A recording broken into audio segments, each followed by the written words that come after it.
नमस्कार दोस्तों, स्वागत है आपका इंडिया अपडेट में। और आज के अपने इस वीडियो में हम चाइना और इंडिया के बीच पिछले एक महीने के स्टैंड ऑफ के बाद चाइना द्वारा ईस्टर्न लद्दाख में हारी गई बाजी के बारे में बात करेंगे। और इस खबर को हम नहीं बल्कि चीन के ही सरकारी मीडिया हाउस ग्लोबल टाइम्स, जिसे चीनी सरकार का मुखपत्र कहा जाता है, उसी के रुख से पता चल रहा है। दरअसल दोस्तों, जब से चीन की आर्मी ईस्टर्न लद्दाख से पीछे हटने पर मजबूर हुई है, उसके बाद से ही अचानक से ग्लोबल टाइम्स अब शांति और समझौते की बात करने लगा है। दोस्तों, यहाँ हम आपको बता दें कि जब तक चीन की आर्मी पीछे हटने पर मजबूर नहीं हुई थी, उससे पहले यही चीन का माउथपीस भारत को आए दिन युद्ध की धमकी देता था और आए दिन भारत विरोधी आर्टिकल को लिखता था। लेकिन दोस्तों, जब से चीन पीछे हटने पर मजबूर हुआ है, उसके बाद से ग्लोबल टाइम्स अब भारत के साथ शांति और समझौते की बात करने लगा है।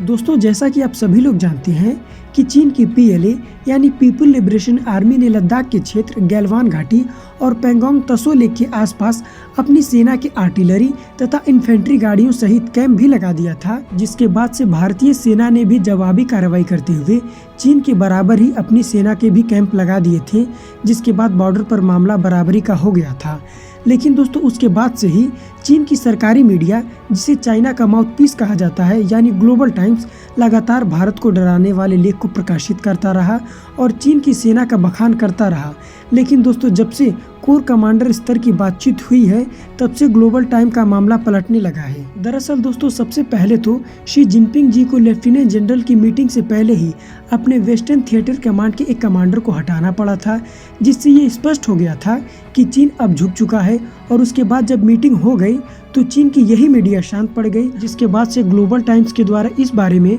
न तो किसी भी प्रकार का लेख प्रकाशित हुआ और न ही अपनी सेना की बड़ाई की गई। यही नहीं दोस्तों, चीन ने अपने सोशल मीडिया से इस स्टैंड ऑफ के बारे में हुई सभी बातचीत को हटा दिया। दोस्तों, यहाँ हम आपको बता दें कि चीन के मुखपत्र की तरह काम करने वाले ग्लोबल टाइम्स ने पहले तो अपनी सेना को लेकर एक वीडियो को जारी किया था, लेकिन अब यही मीडिया भारत से शांति की बात कर रही है। दोस्तों, इस मीडिया हाउस ने विदेश मंत्रालय के प्रवक्ता के अनुसार लिखा है कि वे चाहते हैं कि विवाद को न बढ़ाया जाए और सीमावर्ती क्षेत्र में एक साथ शांति बनाए रखें और स्वस्थ द्विपक्षीय संबंधों के स्थिर विकास के लिए एक अच्छा माहौल बनाया जाए। यही नहीं दोस्तों, चीनी सेना के पीछे हटने के बाद ग्लोबल टाइम्स ने अपने शांति के साथ यहाँ तक लिखा है कि भारत और चीन की सेना के अधिकारियों के बीच शनिवार को बातचीत के बाद डोकलाम जैसा एक और संकट टल गया है। और एक अज्ञात विशेषज्ञ का हवाला देते हुए इस लेख में यह भी लिखा गया है कि डोकलाम के बाद दोनों देशों ने कई स्तर पर द्विपक्षीय द्वार बनाए हैं, जिससे फिर से डोकलाम जैसी स्थिति न उत्पन्न हो।